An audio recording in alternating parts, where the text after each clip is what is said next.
Our main characters are back, but they won't be back for long. My name is Avery, and if Just Dance lore had a restaurant, call me up because I'm ready to serve.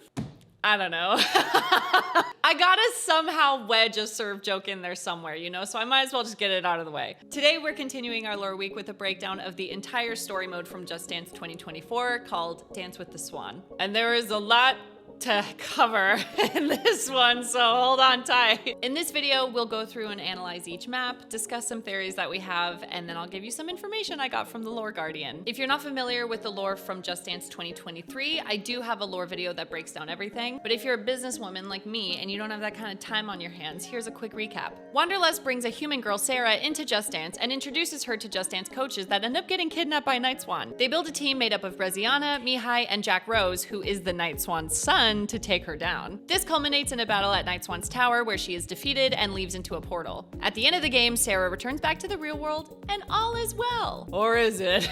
Let's pick up where we left off and get into the story of Just Dance 2024. The way the story begins in canned heat made my jaw drop. In the first shot, we see Disco Ball being held by the Traveler, who, if you don't know, is Wanderlust's dad. But he throws off his coat and it's actually Wanderlust dancing through the lobby of the Dance Verses, which is classified as the Traveler's Lair in the tagline of one of the backgrounds offered in the game. This map introduces the story in a very sitcom-y type of way. It introduces characters of the story: Breiana, Mihai, Sarah in her real form, and Jack Rose. And all of their introductions have them dancing alongside Wanderlust. At the end, Wanderlust tosses the disco ball to Sarah to invite her back into the world of Just Dance, but shockingly, it was Night Swan pretending to be Sarah, and she now has taken control of Disco Ball, turning it into Night Disco Ball. A neat fact about this map is you can actually see this coming if you watch Sarah's first introduction. As she's waving to the camera, her background glitches slightly to reveal Night Swan's location. It's a pretty neat touch. I feel like Just Dance always puts some really interesting details in their maps. The next map in the story is You Should See Me in a Crown. We start in a very familiar place, which is Sarah in the real world playing Just Dance with her friends. And a quick side note, all of her friends here are actually developers on Just Dance. Like, look, there's Felix. He's the one that asked me to be a coach. And there's Redu, a fan turned video artist. This is Benjamin. He's a character and costume director on the game. This was a really cute touch and I really loved it. Wanderlust offers Sarah the disco ball once again through the TV screen,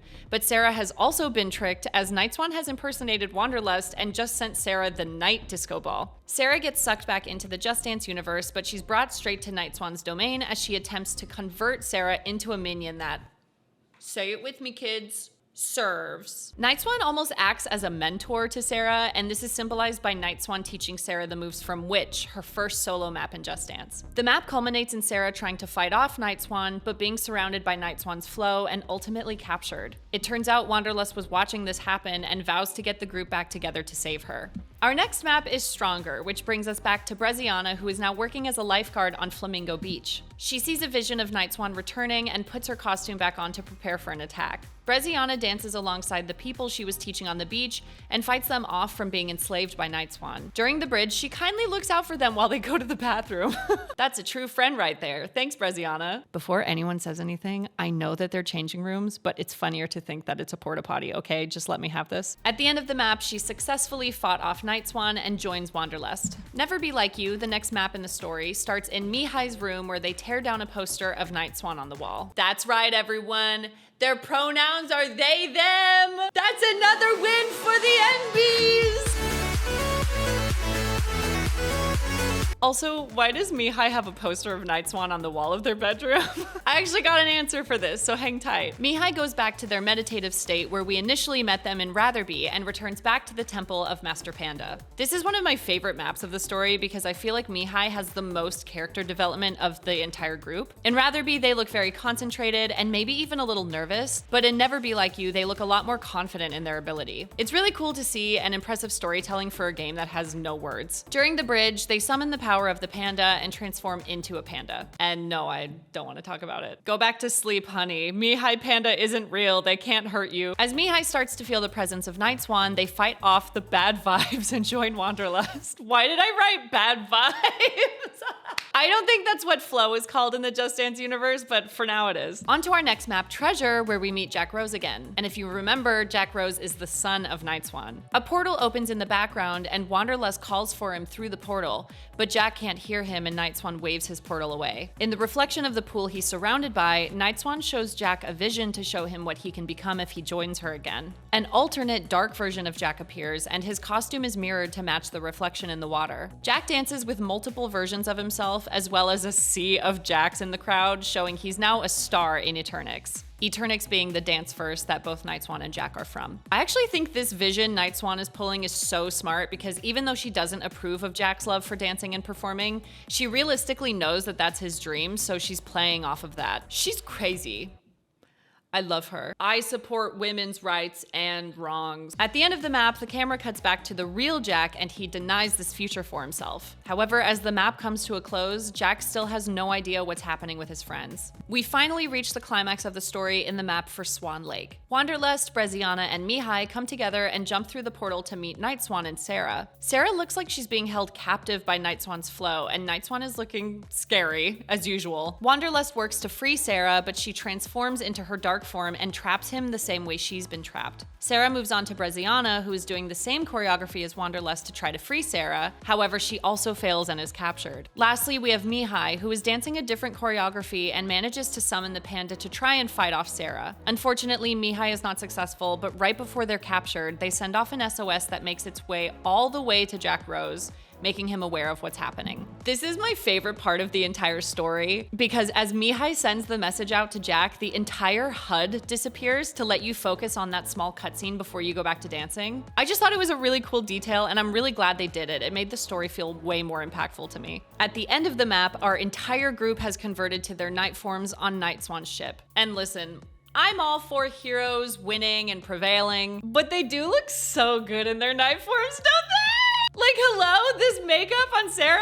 Ooh. The final map in the story is a Ubisoft cover of Tainted Love, and can I just say, best cover I've ever heard of, like, any song in Just Dance. Oh my god. The artist did an amazing job on this one. Go check it out. It's actually on Spotify if you want to give it a listen. We're back on Night Swan's ship with our newly transformed night coaches and the night disco ball. Everyone dances on the ship together as it prepares to take off for somewhere. By the end of the map, Jack Rose runs onto the dock to save his friends, but he's too late.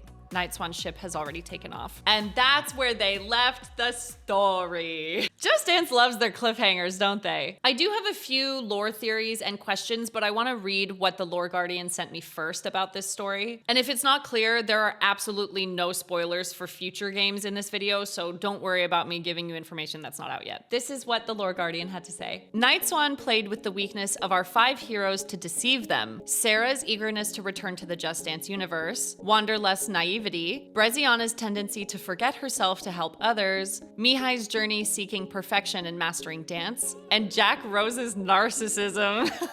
Damn, Jack Rose got called out. And if you were wondering why Mihai has a poster of Night Swan in their room, we got an answer for that too. Mihai used to be a fan of Night Swan because of her dance skill, charisma, and elegance, which is why they have a poster of Night Swan up in their room. Thank you, Aurore, for clearing that up. I was so confused. She also said, deities aren't allowed to interfere in the Night Swan case. Wanderlust knew this while he was organizing the quest against her. That's why Sihanova can't help him.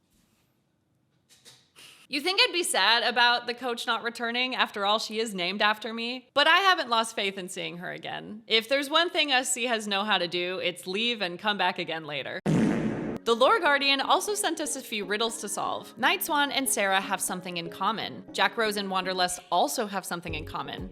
What is it? The clue is that it's linked to their past. These riddles took me so long to think on. Like, you could hear the cogs turning in my brain. Obviously, I don't know the correct answer, but I fell on 2 outcomes. For Night Swan and Sarah, I think the trait they both have is maybe to be admired by other people. It seems like both of them really want to be admired in some way, Sarah by her friends and Night Swan by the entire Just Dance universe. But I'm not 100% set on that being the answer for these two. Now for Jack Rose and Wanderlust, I think that's pretty obvious. They're both great friends. I personally think they both share a desire to be independent from their parents. It's been established that Wanderlust parents, Siha Nova and the Traveler, are both super powerful. Siha is a deity and the Traveler can travel throughout the dance verses, which is a power that is shared by only 2 people. Wanderlust, because he passed that power down, and also Night Swan. I'd imagine it's kind of hard to live up to what your parents want for you when they're so powerful. And look at the contradictions. Jack Rose is currently rebelling against Night Swan, and Wanderlust is kind of rebelling against his parents. The only thing I really have to back up my theory on this is a tagline on one of the avatars featuring Wanderlust called The Chosen One. The tagline reads, "What if I choose not to be chosen? Don't I get a say?" So it kind of seems like these two are fighting against the expectations their parents have set to gain a form of individuality. There's also another Jack avatar that has a cool tagline too, which reads, "No one's perfect, but mom says we're not trying hard enough." But who knows what any of this means? Thank you guys so much for watching the video, and I'll see you in the next one. Bye!